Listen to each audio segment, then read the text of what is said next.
Some lounged on a four-poster bed, others jostled for a turn on the president's gym equipment. A day after it was ransacked, Sri Lankans roamed through the presidential palace on Sunday. Calm has now largely returned to the commercial capital Colombo the day after anger over economic hardship boiled over.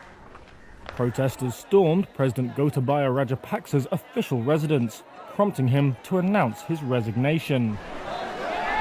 In the grounds of the colonial-era building, Human Resources Manager Namal Jayawadeen said, "The greatest thing the people and youth of this country have ever done is to chase this man away."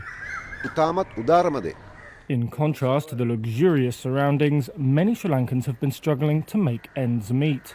After the global health crisis hammered the tourism-reliant economy, the Indian Ocean island nation has been battered by record inflation, currency depreciation, rolling power cuts, and chronic fuel shortages. That boiled over into anger that also saw part of Prime Minister Ranil Wickremesinghe's private residence torched by protesters late on Saturday. Both Wickremesinghe and Rajapaksa were not in the residences when they were attacked. Bhavani Fonseca, a senior researcher at the Centre for Policy Alternatives, said it's not clear what will happen next. So this is going to be an extremely critical time to ensure there's political stability as well as economic stability at a time where there's also a law and order situation erupting. So if violence is not contained, there is concern that this is going to deepen the crisis. So very, very important times ahead for Sri Lanka. The economic crisis is Sri Lanka's worst in 7 decades. A severe foreign currency shortage has stalled imports of essentials like fuel, food and medicine. Inflation is escalating. But there are fears that the political crisis could make matters worse. The International Monetary Fund, which has been in talks with the Sri Lankan government for a possible $3 billion bailout, said on Sunday it was monitoring events closely.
The heart of government, Sri Lanka's presidential secretariat, was surrounded by thousands of protesters who then stormed the building.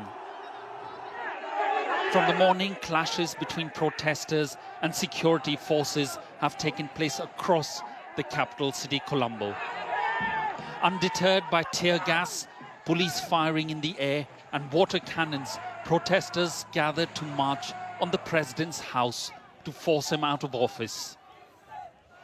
In the clashes, many are reported to be injured. Their patience was wearing thin, even with the military. They broke down the multi-layer protective cordons and removed all barriers from their path for the final push. Security forces were overwhelmed by the sheer numbers and determination as they stormed the president's house.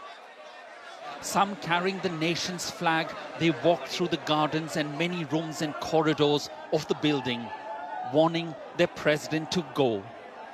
While a few jumped in the swimming pool to cool off in the most secure address in the country.